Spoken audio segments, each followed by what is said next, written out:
Hello everybody, आप सब कैसे हैं। आई होप आप सब बहुत ज़्यादा अच्छे एंड हेल्दी होंगी। आपका मेरे चैनल SR मैजिकल क्लास में बहुत बहुत स्वागत है। तो चलिए हम आज का वीडियो स्टार्ट करते हैं। आज का वीडियो मैं आपके लिए लेके आई हूँ फ्रॉम क्लास 10 बुक। आज का वीडियो है क्लास 10 के स्टूडेंट्स के लिए है। Chapter name is Gillu. Chapter name is Gillu. This book is based on SERT Bihar board. तो चलिए, ये भी बहुत अच्छा मज़ेदार चैप्टर है। चैप्टर को स्टार्ट करने से पहले कुछ इंट्रोडक्शन मैं आपको दे देती हूँ गिल्लू के बारे में। गिल्लू कौन है? अभी तो हमने चैप्टर पढ़ा नहीं है, लेकिन फिर भी गिल्लू जो है एक गिलहरी का नाम है। गिल्लू जो है एक गिलहरी मतलब स्क्वेरल का नाम है। धीरे धीरे स्क्वेरल का नाम कन्वर्ट होके गिल्लू में चले जाते हैं। अब हमें ये स्टोरी पढ़ के ये जानना है कि स्क्वेरल का नाम गिल्लू कौन रखता है और उसका नाम गिल्लू किस लिए पड़ता है कि नहीं। और महादेवी वर्मा कौन है और महादेवी वर्मा का गिल्लू के साथ क्या रिलेशनशिप है। तो चलिए, ये सारे कन्फ्यूज़न को दूर करने के लिए हमें पढ़ना पड़ेगा अपना फुल चैप्टर्स। तो अपने पेशेंस को बनाए रखें और पूरे चैप्टर्स को ध्यान से सुने, है कि नहीं। Let's start. Gillu Mahadevi Verma. Mahadevi Verma 1907 to 1987 means Mahadevi Verma का जन्म 1907 में हुआ था और उनका निधन 1987 में हुआ था। कुल मिला के वो 80 ईयर्स तक धरती पे रही थी। She was leading poetess of Chhayavadi school of poetry in Hindi, और वो एक बहुत ही जानी मानी लीडिंग पोइट्रेस कवित्री थी। कौन थी वो? कवित्री थी। कहाँ की? छायावादी स्कूल की हिंदी में। हिंदी कहानीकार जो बोलते हैं ना, छायावादी स्कूल की poetry in Hindi. She was also a well known story writer. सिर्फ वो कवित्री ही नहीं थी, मतलब सिर्फ वो पोयम ही नहीं लिखती थी, वो स्टोरी भी लिखती थी, वो स्टोरी राइटिंग भी करती थी। And editor of the famous Hindi weekly, मतलब बोलते हैं ना साप्ताहिक फेमस हिंदी वीकली चांद की एडिटर भी थी। मतलब फेमस हिंदी साप्ताहिक चांद जो आता था उसकी एडिटर भी थी। Some of her important works include, उन्होंने बहुत सारा इम्पॉर्टेंट वर्क अपने लाइफ में किया था, जिसमें से कुछ इम्पॉर्टेंट वर्क्स हमें यहाँ पे दिया गया है। चलिए जानते हैं कौन कौन सा है। जैसे कि दीपशिखा, यमानिहार, श्रृंखला की कड़िया और मेरा परिवार, ये सारा पॉइंट जो है महादेवी वर्मा का इम्पॉर्टेंट वर्क्स में आता है। ये तो आपका ऑब्जेक्टिव भी आ सकता है। आपके ऑब्जेक्टिव में पूछा जा सकता है कि महादेवी वर्मा का जन्म कब हुआ था, 1907, उनका निधन कब हुआ था, 1987, और वो कितने साल तक सरवाइव की थी, तो 80 ईयर्स। ठीक है। आपका सेकेंड ऑब्जेक्टिव भी ये हो सकता है कि महादेवी वर्मा कौन थी, तो शी वॉज एन पोइट्रेस, मतलब वो कवित्री थी और साथ साथ वो स्टोरी राइटिंग भी करती थी। और नेक्स्ट आपका ऑब्जेक्टिव हो सकता है कि चांद हिंदी चांद से महादेवी वर्मा का क्या रिलेशन है। तो हम लोग बोल सकते हैं कि हिंदी चांद से महादेवी वर्मा जो है हिंदी चांद की फेमस एडिटर थी। क्या थी? एडिटर थी। उनके नेक्स्ट पॉइंट क्वेश्चन में आ सकता है आपका, उनके सम इम्पोर्टेंस वर्क्स को गिनाइए। तो आप इम्पोर्टेंट वर्क्स में आप बता सकते हैं दीपशिखा, यमानिहार, श्रृंखला की कड़िया एंड मेरा परिवार। ये सारा उनका इम्पोर्टेंस वर्क है। अब हम आगे बढ़ते हैं। She was the recipients of Mangla Prasad prize. Recipients मतलब उनको कौन कौन से प्राइज़ से नवाजा गया था, है ना। उनको बहुत सारे प्राइज़ मिले थे, उनमें से कुछ देखिए हम लोगों को बताया जा रहा है। She was the recipient of Mangla Prasad prize, Bharat Bharati award and Jnanpith award along with Padma Bhushan, मतलब उन्हें पद्म भूषण अवार्ड भी मिला था। She was elected fellow of the Satya academy, और उन्हें सत्या एकेडमी के लिए मेंबरशिप, मतलब उन्हें चुना भी गया था। फेलो मतलब मेंबर, फेलो मतलब क्या होता है? मेंबर। तो उन्हें चुना भी गया था। फेलो मतलब होता है मेंबर, तो उन्हें सत्या एकेडमी के लिए चुना भी गया था। आई होप आपको महादेवी वर्मा के बारे में सारा इन्फॉर्मेशन मिल गया होगा। अब हम ये पढ़ते हैं, स्टोरी के नीचे आते हैं, मेन स्टोरी पार्ट पढ़ते हैं। देखिए, गिल्लू अनएक्सपेक्टली मतलब अचानक, ना चाहते हुए भी, है ना, अचानक वन मॉर्निंग, एक दिन सवेरे सवेरे, when I enter the veranda, यहाँ पे व्हेन आई में कौन है, I is indicated to Mahadevi Verma. Mahadevi Varma जो है अपना स्टोरी बता रही है कि नहीं। I is indicated to Mahadevi Varma. When I was entered the veranda from the room, जब महादेवी वर्मा अपने रूम से वरंडा की तरफ जाती है, I saw two crows playing poking their beaks at the flower pot as if engaged in the games of hide and seek। engage मतलब क्या होता है, बहुत अच्छे से ध्यान पूर्वक एक ही काम में लगे रहना, बिजी रहना। इंगेज को हम बिजी भी कह सकते हैं ना, व्यस्त रहना भी कह सकते हैं। अब यहाँ पे बोला गया है, महादेवी वर्मा हमसे कहती है कि अनएक्सपेक्टेडली मतलब अचानक से ही एक दिन वो जब अपने रूम से वरंडा की तरफ निकली तो उन्होंने क्या देखा, उन्होंने देखा कि दो कौवे जो है अपनी पोक से मतलब अपनी ब्रिक से पोक कर रहे हैं। किसको पोक कर रहे हैं, फ्लावर पॉट को, मतलब फ्लावर का जो गुलदस्ता है, दो कौवे अपने चोंच से उस गुलदस्ते को बार बार टक टक टक टक टक टक करके मार रहे हैं। एज इफ इंगेज, और वो उसी चीज़ में इंगेज्ड है, मतलब बिजी है, उसे मारने में इंगेज है। कभी एक मारता है, कभी दूसरा मारता है, कभी एक मारता है, कभी दूसरा मारता है। इस तरीके से वो दोनों कौवे बिजी हैं और ऐसा देख के लगता है कि वो दोनों कौवे जो है हाइड एंड सीक गेम खेल रहे हैं। यू नो ना what is hide and seek, मतलब छुल्लुका छुपी का गेम खेल रहे हैं। तो यहाँ तक आपको समझ में आया। Suddenly my acidic critique of this mythical tale of the crows was intercepted by my gaze that fell on this tiny being lying hidden in the gap of the junctions of the poet with the wall। अब मैं इसको explain करती हूँ। Suddenly my acidulous critiqued of this mythical tale, अचानक से क्या होता है, मैं देख रही हूँ कि कौवे जो चीज़ कर रहे हैं, मतलब कौवे जो गेम खेल रहे हैं, उसे देखने में मुझे दिलचस्पी आ जाती है। उसे मैं कुछ देर खड़े होके मैं ऑर्गेनाइज करने लग जाती, मतलब मैं ध्यान से उसे देखने लग जाती हूँ कि आखिर वो कर क्या रहे हैं। जब मैं उन्हें देखती हूँ तो मेरा ध्यान एक छोटे से फेलो पे जाता है, मतलब एक छोटे से चीज़ पे जाता है। जब मैं ध्यान लगाती हूँ, fellow on this tiny beings, मैंने एक छोटा सा चीज़ देखा, लाइंग बिहाइंड, जो लाइंग मतलब जो लेटा हुआ है, हिडन छुप के लेटा हुआ था। In the next page we will go. print is also not nice of this book na, so you cannot see that also, but I have to do only lying hidden in the gap at the junction of the pot with the wall। अब महादेवी वर्मा क्या देखती है कि जैसे ही वो ध्यान देती है कि आखिर कौवे कर क्या रहे हैं और क्या कर रहे हैं, जब वो बहुत अच्छे से ध्यान देती है तो उन्हें क्या नज़र आता है, एक छोटा सा टाइनी बेबी नज़र आता है। क्या चीज़ का बेबी है अभी उन्हें नहीं पता है, अभी उनको बस ऐसा लग रहा है कि कोई चीज़ है जो छोटा सा है और जो छुपा हुआ है किस में, गैप में। दोनों वो जो पॉट है और वाल जो है, दोनों के बीच के गैप में, वो टाइनी पॉट के बीच में और वाल के बीच में छुपा हुआ है। मूविंग क्लोजर, जब राइटर जो है सामने जाती है, I saw that was a tiny baby squirrel. Writer जब सामने जाती है तो उन्हें पता चलता है कि वो और कुछ नहीं, एक छोटे से स्क्वायरल का बच्चा है, मतलब एक छोटा सा गिलहरी है। That must have accidentally fallen down from a nest and was now being considered by the crow to be an easy prey.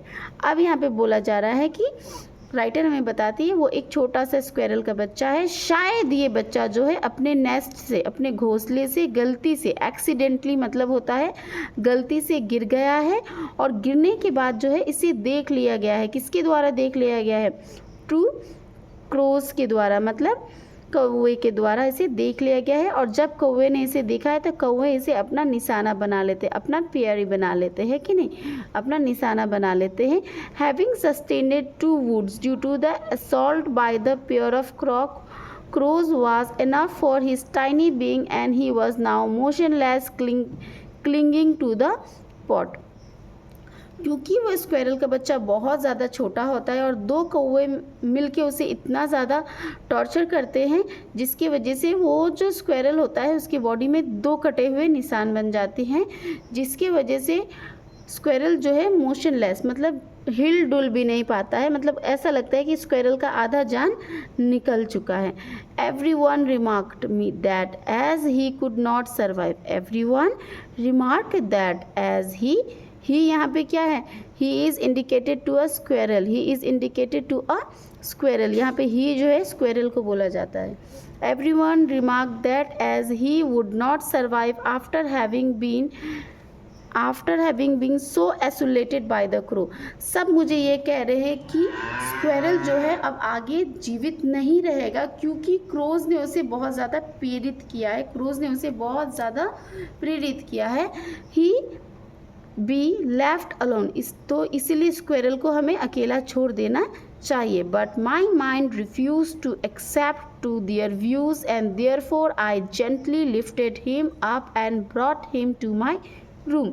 अब राइटर क्या कहती है, लेकिन मेरा जो दिमाग था इस बात को मानने के लिए तैयार ही नहीं था कि स्क्वेरल जो है वो ज़िंदा नहीं रह पाएगा। मैंने स्क्वेरल को अपने हाथों में उठाया और उसे लेके मैं अपने रूम में चली आई।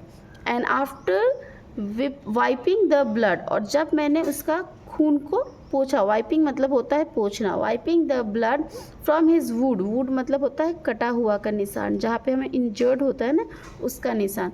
With cotton wool apply penicilliums ornament. अब मैंने क्या किया, उस कटे हुए निशान में से ब्लड को अच्छे से पोछा, उसके बाद कॉटन की हेल्प से मैंने उसे उसमें ऑर्नामेंट लगाया। ऑर्नामेंट मतलब होता है मेडिसिन, ऑर्नामेंट मतलब होता है मेडिसिन। अब यहाँ तक आप लोगों को आई होप समझ में आ गया होगा। नेक्स्ट हम लोग चलते हैं। I try to feed by somehow putting a tiny cotton wool milk apply in milk to his mouth, but it was unable to open his mouth and the drop of milk only down from both side. अब यहाँ पे बताया जा रहा है, writer कहती है कि राइटर जो है पहले उसे मेडिसिन लगाती है, उसके बाद राइटर जो है उसे फीड करने का कोशिश करती है। फीड करने का कोशिश करना मतलब कि भोजन खिलाना है ना, खाना खिलाना या भोजन करवाना।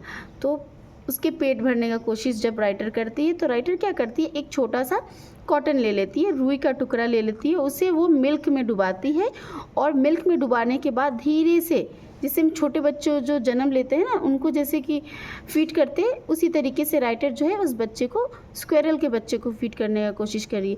मिल्क में जब वो कॉटन को डुबाती है और उसके माउथ के सामने लेके जाके एक ड्रॉप ऑफ मिल्क उसके माउथ में रखती है, तो वो क्या देख रही है, the squirrel is unable to accept. Squirrel जो है उस मिल्क को अंदर नहीं ले पा रहा है क्योंकि स्क्वेरल का माउथ जो है वो खुल ही नहीं रहा है, जिसकी वजह से मिल्क जो है वो slowly down from both side, milk जो है स्क्वेरल की माउथ के दोनों तरफ से नीचे की तरफ गिर जाता है, मतलब बाहर की तरफ वो गिर जाता है।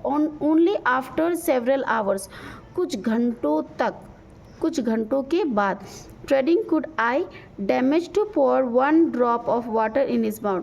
कुछ घंटों बाद कोशिश करते करते फाइनली जो राइटर थी, मतलब महादेवी वर्मा जो है, फाइनली वो एक drop of water, one drop of water, पानी का एक बूंद जो है वो स्क्वेरल के माउथ में उसी ज़रिए ढाल सकती है, मतलब कॉटन में भिगो के ही वो ढाल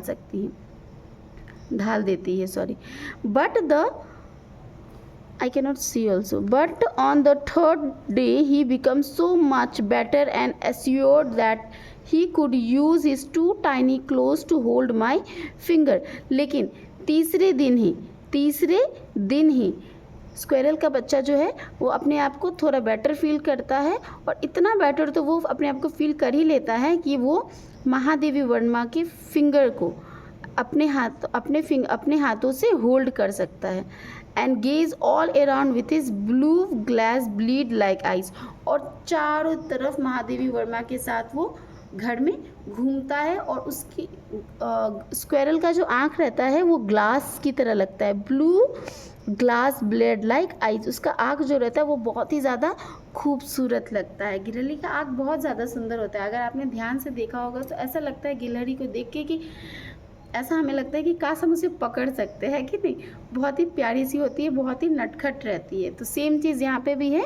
in the 3-4 month, after 3-4 month, मतलब तीसरे दिन गिलहरी अपने आप को फ्रेश फील करती है, वो राइटर के साथ पूरे घर में घूमती है और सारी चीज़ को अच्छे से देखती है।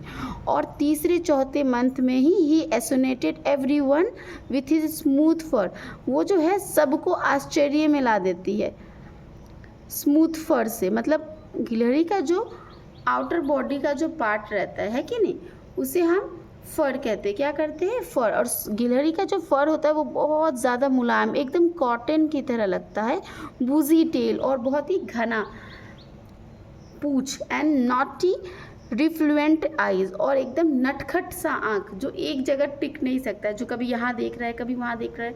गिलहरी को आप कभी भी एक जगह बैठे हुए नहीं देख पाएंगे, वो हम बहुत नटखट रहती है, कभी यहाँ कभी वहाँ, हमेशा वो मूव करते हुए रहती है।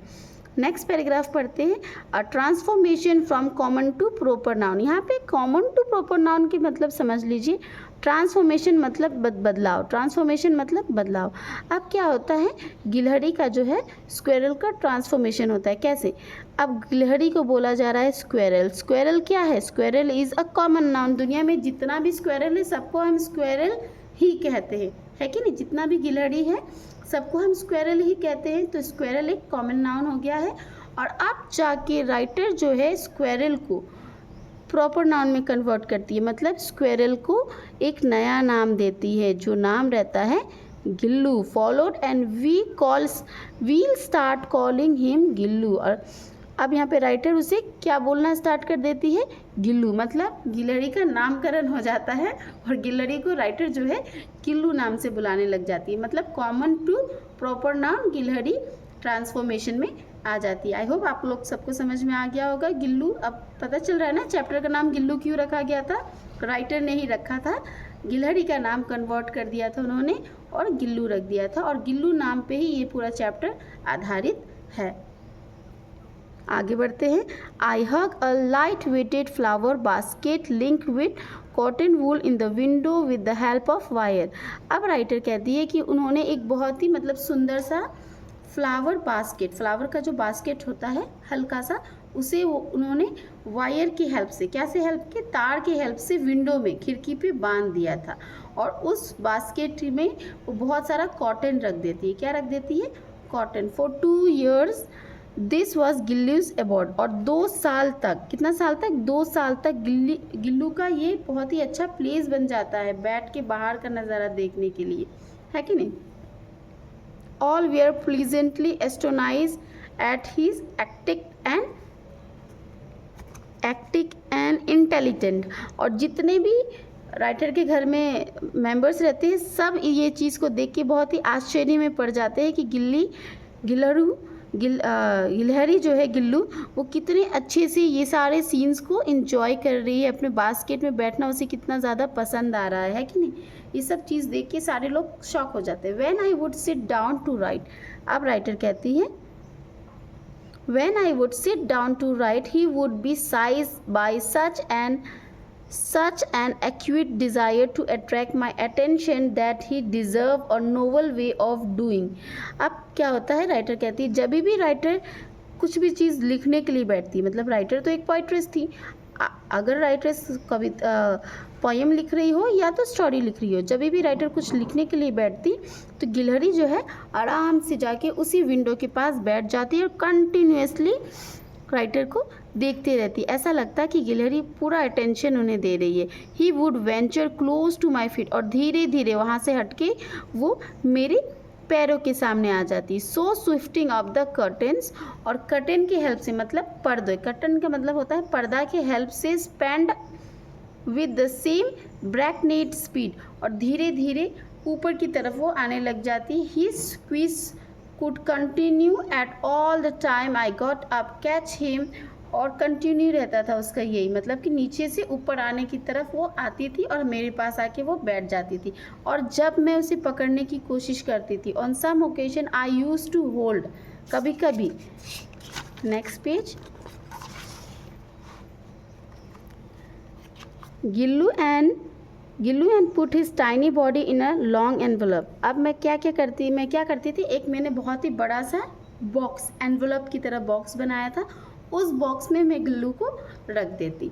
Sometimes he could continue to stand on the table leaning against the wall in such amazing condition for hours and watch my activity with his riveted eyes. अब क्या करती, क्योंकि गिलहरी हमेशा राइटर के पास रहना चाहती, इसलिए राइटर ने गिलहरी के लिए एक बहुत ही एनवलप स्टाइल बॉक्स बनाया था, जिसको वो अपनी टेबल के ऊपर रखती और गिलहरी भी उस बॉक्स के अंदर आ जाती और घंटों तक उसी बॉक्स पे गिलहरी खड़े रहती। खड़े होके गिलहरी चुपचाप से किसे देख रही होती है, अपने रेडिटेड अट्रैक्टिव आइज से सिर्फ राइटर को वो देख रही होती। अब यहाँ पे हम देख रहे हैं कि गिलहरी और राइटर का जो है ना अट्रैक्शन बहुत ज़्यादा अच्छा हो गया था। मतलब लग ही नहीं रहा था कि एक एनिमल एंड ह्यूमन बीइंग के बीच का रिलेशनशिप है, इतना बेस्ट रिलेशनशिप उनका हो गया था धीरे धीरे। अब हम आगे पढ़ते हैं। When hungry he could inform me by twinkling chick click click after having receive some biscuit और काजू। अब जब भी गिलहरी भूखी होती वो मुझे इंडिकेट कर देती। कैसे इंडिकेट करती, click click click click after having, मतलब वो इस तरह का साउंड क्रिएट करती। आफ्टर हैविंग सम बिस्किट, जब वो कुछ बिस्किट्स खा लेती या काजू खा लेती। I wonder with the twirling of click click that transpired between him and the other squirrel that were often spotted near the wire mesh windows। जब भी वो बिस्किट एंड काजू खा लेती उसके बाद वो जाके कहाँ बैठ जाती, विंडो के पास। विंडो के पास राइटर ने क्या बनाया था, बहुत ही सुंदर फ्लावर पॉट की हेल्प से उन्होंने एक बास्केट टांगा था, वहाँ जाके गिलहरी बैठ जाती और बैठने के बाद अदर स्क्वेरल, मतलब और भी तो स्क्वेरल थे गार्डन में, उनके साथ वो रहती वहाँ पे। Seen Gillu sitting near the window and affectionately peering at the wood outside made me realize that it was necessary to set him free। जैसे ही मैं इस चीज़ को देखती तो मुझे ऐसा लगता है कि कभी कभी गिलहरी को फ्री करना भी बहुत ज़्यादा ज़रूरी है, क्योंकि गिल्लू जो थी वो अपने फ्रेंड्स के साथ भी रहना पसंद करती थी, इसलिए हमेशा वो टाइम निकाल के विंडो के पास जाती ताकि वो अदर गिलहरी के साथ टाइम पास कर सकते।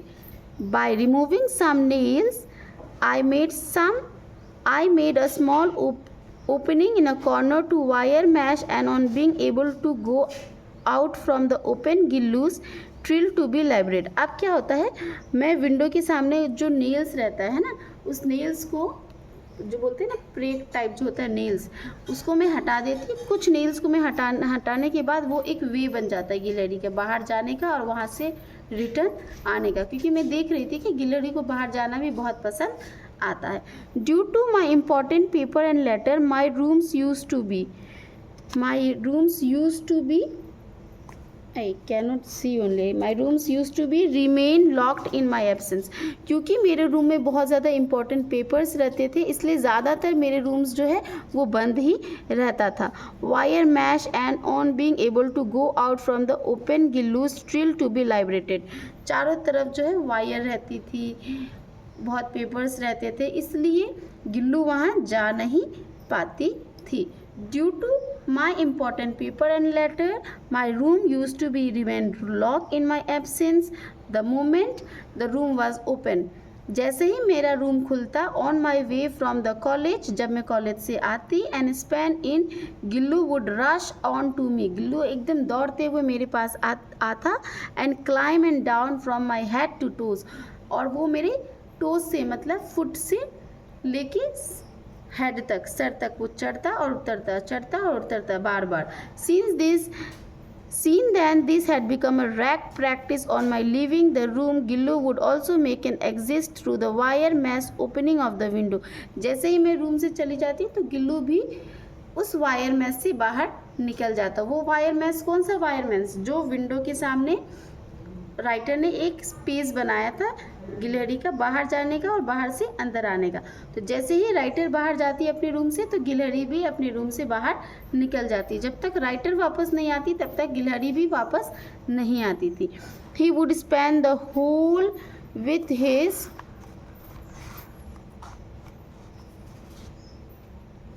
with his lots jumping and pressing up and down the branches। और तब तक गिलहरी क्या करती, पेड़ के साथ खेलती, ट्री के सामने ब्रांचेस पे जाती, कभी ऊपर जाती कभी नीचे आती, कभी ऊपर जाती कभी नीचे आती। I have several pet animals and birds and all of them are quite found of me. अब राइटर यहाँ बता रही है कि सिर्फ राइटर के पास पेट एनिमल्स में गिलहरी ही नहीं थी, राइटर के पास बहुत सारे बर्ड्स भी थे, पेट एनिमल्स भी थे। पेट एनिमल्स मतलब यू नो ना, डॉग, कैट, इस तरह से। तो गिलहरी राइटर के पास पेट एनिमल्स भी थे, बर्ड्स भी थे, और सभी राइटर को बहुत ज़्यादा पसंद थे। I do not remember any, लेकिन but I do not remember any of them darling to eat, daring to eat from my plate. लेकिन मुझे याद नहीं है कि उनमें से कोई ने भी, किसी ने भी इतना हिम्मत किया होगा कि वो मेरे ही फूड के प्लेट से आके खाए, मेरे साथ बैठ के मेरे ही प्लेट से खाए। गिल्लू वॉज एक्सपेक्शंस, गिल्लू सबसे अलग था। The moment I would reach the dining room, जैसे ही मैं डाइनिंग रूम में पहुंचती, he would emerge from the window and cross over the courtyard wall and the वरांडा। गिल्लू क्या करता, वो भी रूम के विंडो से बाहर निकल जाता और बरंडा को क्रॉस होते हुए मेरे डाइनिंग रूम के पास आके बैठ जाता। Reach the table and would want to sit in my plate, और टेबल के पास पहुंचता और मेरे प्लेट के सामने जाके वो बैठ जाता।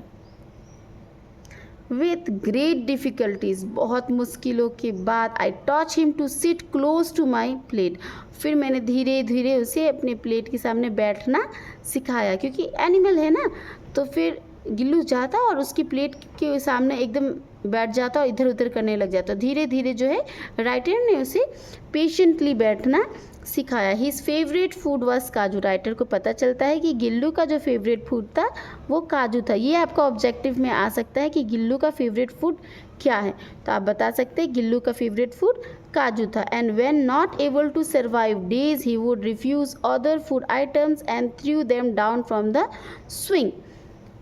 अब क्या होता है, जब गिल्लू को काजू बहुत दिनों तक नहीं मिलता तो गिल्लू जो है अदर फूड आइटम्स को भी कंज्यूम करना नहीं चाहता था। गिल्लू जो है गुस्से से या कुछ भी एंगरनेस के साथ वो अदर फूड आइटम को भी अपने पास से बाहर स्विंग करके फेंक देता। Around that time being injured in a motor car accident, उसी समय का बात है जब मैं जा रही थी तो मेरा एक एक्सीडेंट हो जाता है, मोटर कार एक्सीडेंट। किसका एक्सीडेंट हो जाता है, राइटर का। किसका, राइटर का। ये भी आपको ऑब्जेक्टिव में आ सकता है। I had to spend some days in the hospital, जिसकी वजह से राइटर को कुछ दिन तक हॉस्पिटल में ही रहना पड़ता है।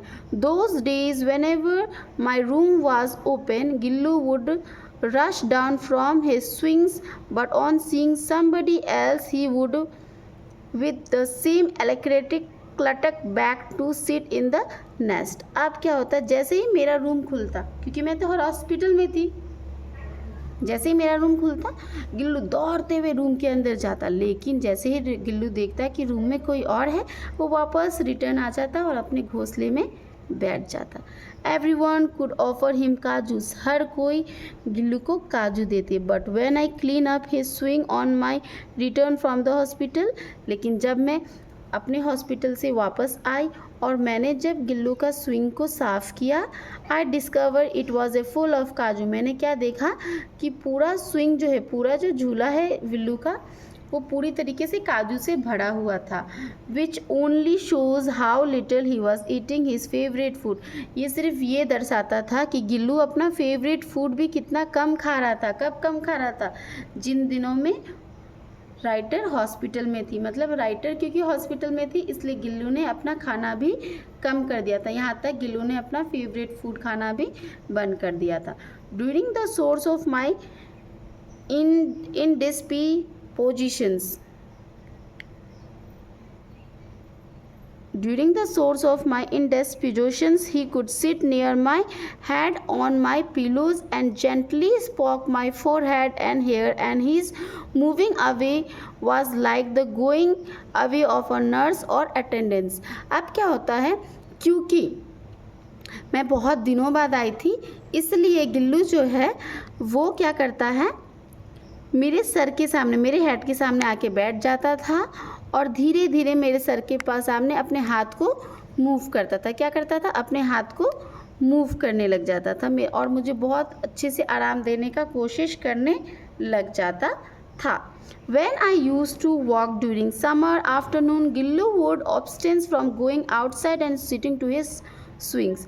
जब मैं गर्मियों के महीने में आफ्टरनून के समय में जब मैं काम करती तो गिल्लू भी मेरे साथ बाहर निकल जाता और हमेशा अपने स्विंग्स में जाके बैठा रहता था। To keep himself close to me and also to tackle the summer heat. ये ऐसा वो क्यों करता?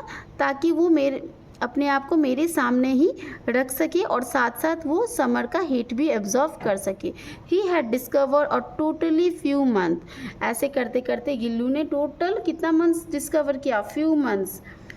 He could lie prostrate on the surahi, keep near me and thus remain cool and also close to me।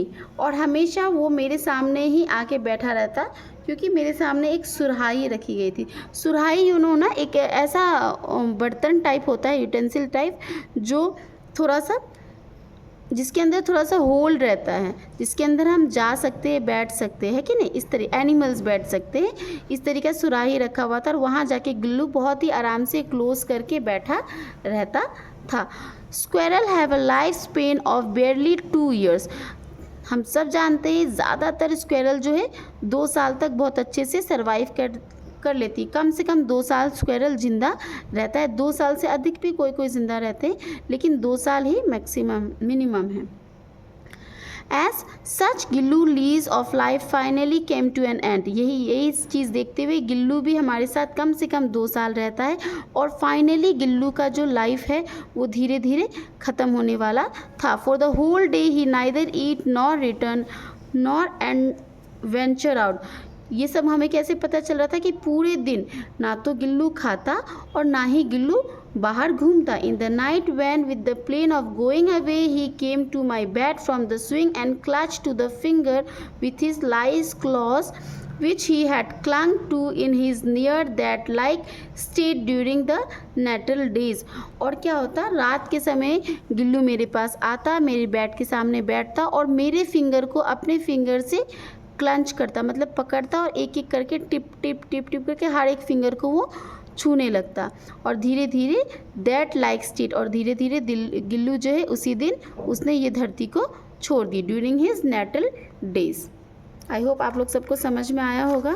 बहुत ही interesting story है, class में जाके बहुत ही दुख भी होता है।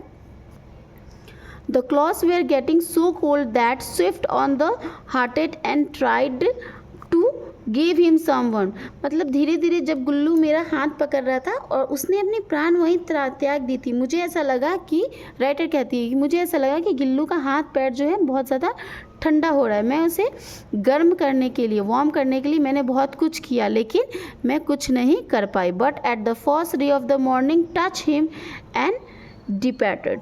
मतलब जैसे ही सुबह हुई, जैसे ही भोर हुई, गिल्लू हम सबको छोड़ के जा चुका था। His swing was taken off the hook and the open made in the wireless window was closed। उसका स्विंग मतलब उसका झूला को हम निकाल देते हैं और वायरलेस विंडो, और वो जो विंडो रहता है वो पूरी तरीके से बंद हो जाता है। Gillu was put to the eternal rest under the Sojin's creep boat because he loved with this creeping most and also because of the satisfaction deserved from my belief that some spring's day I will find him flower and blossom in the guise of a tiny yellow juhi flowers। अब क्या होता है, गिल्लू क्योंकि हम सबको छोड़ के चला गया था, इसलिए गिल्लू को हमें कहीं ना कहीं तो रखना ही था। तो क्या होता है, हम अपने गार्डन में ही गिल्लू को रखते हैं, वहीं हम सॉइल के अंदर गिल्लू को रखते हैं और उसके ऊपर हम एक बहुत ही सुंदर सा जूही फ्लावर लगाते हैं, येलो जूही फ्लावर लगाते हैं। क्योंकि मेरा ऐसा बिलीव था, मतलब राइटर कहती है, राइटर का ऐसा बिलीव था, कभी ना कभी समर्स में मैं गिल्लू को एक फ्लावर के रूप में देखूंगी ही, कभी ना कभी इस पेड़ में भी फ्लावर्स आएंगे ही, और that flowers I will name as Juhi flowers, जो मुझे हमेशा गिल्लू का याद दिलाते रहेगा। आई होप आप लोग सबको ये स्टोरी बहुत अच्छे से समझ में आ गया होगा। इस स्टोरीज़ में बहुत सारे ऑब्जेक्टिव्स हैं जो शायद आपके एग्ज़ाम्स में आ सकते हैं। तो अगर मेरा एक्सप्लेनेशन आपको अच्छा लगा है तो प्लीज़ मेरे चैनल को लाइक करें, शेयर करें एंड सब्सक्राइब करें। Thank you.